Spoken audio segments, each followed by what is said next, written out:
Olá, hoje nós vamos falar sobre os pré-socráticos e a melhor forma de nós definirmos esses filósofos é considerando os naturalistas, ou como dizia Aristóteles, fisiólogos.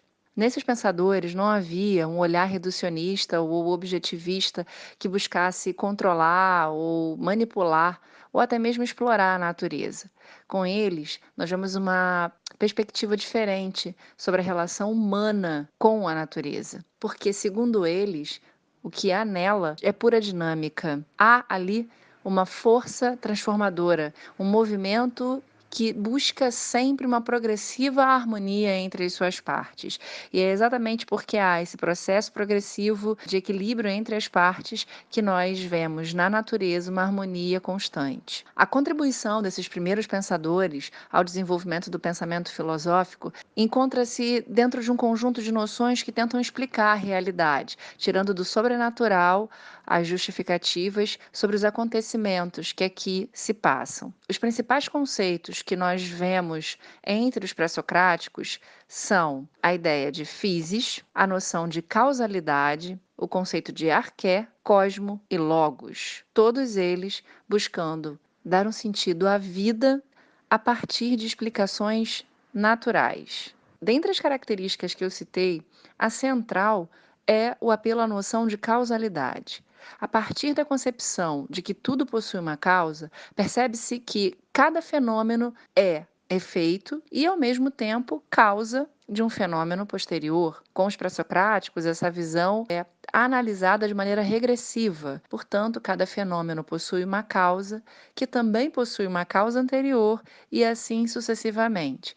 Mas, para evitar que isso aconteça ao infinito, eles consideram que existe um primeiro princípio, ou um conjunto de princípios que vai servir de ponto de partida para todo o processo racional na relação de causa e efeito. É aí que surge uma outra característica, a arqué. Seu papel é de elemento primordial, que serviria então de ponto de partida para todo o processo de criação na natureza. Além de estar presente em todas as coisas, esse arqué seria então uma atividade, isto é, uma força dinâmica que, na sua prática de ação, daria origem e a variedade a todos os fenômenos naturais. Cosmo se opõe ao caos. Portanto, se caos é exatamente a falta de ordem, o estado da matéria anterior a uma organização, cosmos surge com a noção de ordem, de harmonia e mesmo de beleza. Cosmo é o mundo natural dentro de uma ordem racional. Porque para os gregos há uma correspondência entre a razão humana e a racionalidade do real, ou seja,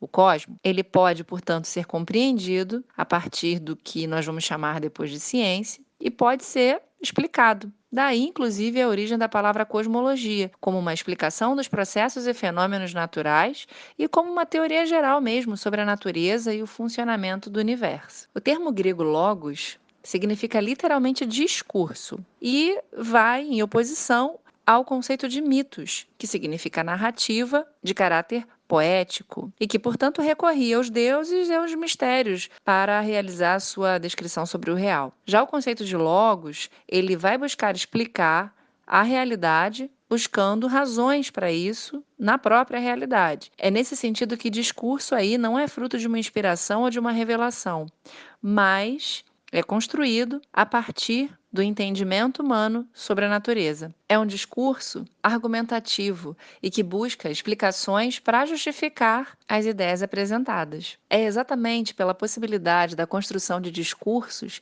que temos o caráter crítico entre esses filósofos. Havia neles a possibilidade de pensar, discordar e criar novas ideias a partir daquilo que o seu mestre havia produzido. Alguns estudiosos vão apontar que estava naquela tradição a própria ideia de superar e de ultrapassar o seu mestre. Por isso esse período foi tão importante, porque foi exatamente diante da possibilidade de buscar a verdade sem a preocupação em estar realmente certo, que fez com que o conhecimento pudesse florescer e ganhar espaço cada dia e cada vez mais.